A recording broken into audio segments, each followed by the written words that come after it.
मातंग बौद्ध मराठा आणि मुस्लिम एकत्र आले तर राजकारणात राखीव जागा मिळवता येतील, बदल घडवता येईल असे मत दी बुद्धिस्ट सोसायटी ऑफ इंडियाचे राष्ट्रीय अध्यक्ष डॉक्टर राजरत्न आंबेडकर यांनी व्यक्त केले।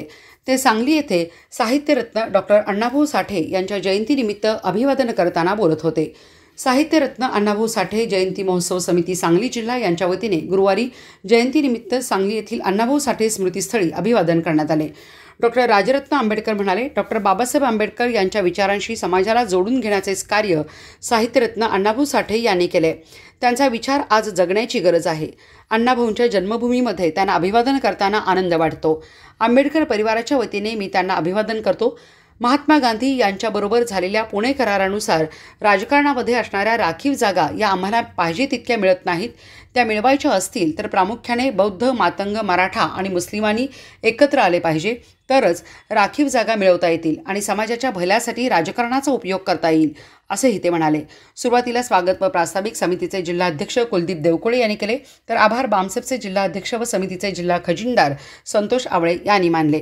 यावेळी प्राध्यापक राम कांबळे, डॉक्टर नामदेव कस्तुरे, प्राध्यापक डॉक्टर जयकुमार चंदनशिवे, प्राध्यापक रवींद्र ढाले, दी बुद्धिस्ट सोसायटी ऑफ इंडियाचे राज्य अध्यक्ष दिनेश हनुमंते, सिद्धार्थ गायकवाड, वैभव दबगडे, सुभाष माने, भिक्खू ज्ञानज्योती, आचार्य भिक्खू गोविंदो, निर्मला घाडगे, चंद्रकांत खरात, अण्णाभाऊ साठे जयंती महोत्सव समितीचे सांगली जिल्हा अध्यक्ष कुलदीप देवकोळे, आकाश तिवडे, प्रशांत सदामते, मिलिंद कांबळे, श्रीकांत ढाले, संतोष आवळे, प्रशांत आवळे, सुशांत माने, नितीन केंचे, अजय माने, ज्ञानेश्वर केंगार, स्वाती चिखलीकर यांच्यासह सांगली जिल्ह्यातील कार्यकर्ते व नागरिक उपस्थित होते।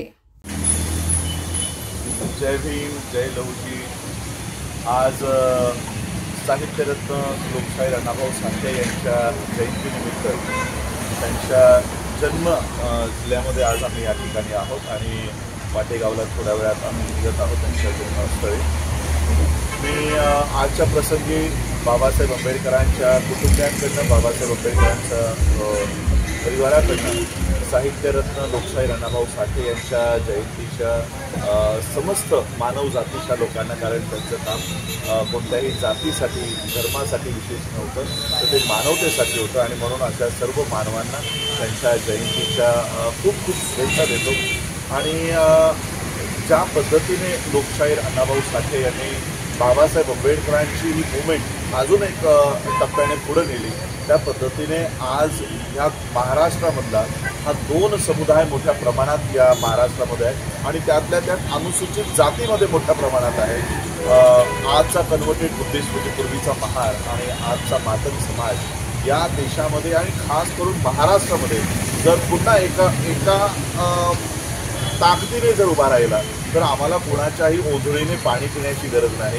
आमचे आज, कारण बाबासाहेब आंबेडकरांच्या राऊंड टेबल कॉन्फरन्सनंतर जो संघर्ष गांधींसोबत झाला आणि गांधींच्या या संघर्षामध्ये बाबासाहेब आंबेडकरांना पुढे करार करावा लागला, त्यामध्ये आज ज्या अनुसूचित जातीच्या राखीव सीटा आम्हाला आहेत, आज त्या राखीव सीटांवर आम्हाला आमचे खरे प्रतिनिधी पाठवता येत नाहीत आणि म्हणून मातंग आणि बौद्ध आणि त्याच पद्धतीने मराठा आणि मुस्लिम हे जर आम्ही एकत्रितरित्या या महाराष्ट्रामध्ये एकत्रित आलो तर आज या राखीव सीटांवर आम्ही आमचे खरे प्रतिनिधी या महाराष्ट्रामध्ये पाठवू शकतो आणि आम्हाला कुणाच्याही आशेवर किंवा दयेवर न राहता आम्ही आमची नियोजन स्वतः लावू शकतो। अशा पद्धतीने आज आम्हाला एकत्रित येणं गरजेचं आहे आणि आंबेडकर कुटुंब म्हणून, बाबासाहेबांचा वंश म्हणून मी मातंग बांधवांना नेहमीच त्यांच्यासोबत नेहमीच काम करत असतो। आम्ही सगळे एकत्रित या महाराष्ट्रामध्ये ती वज्रमूठ तयार करू आणि त्या पद्धतीने महाराष्ट्राच्या लोकांसमोर आणि येणाऱ्या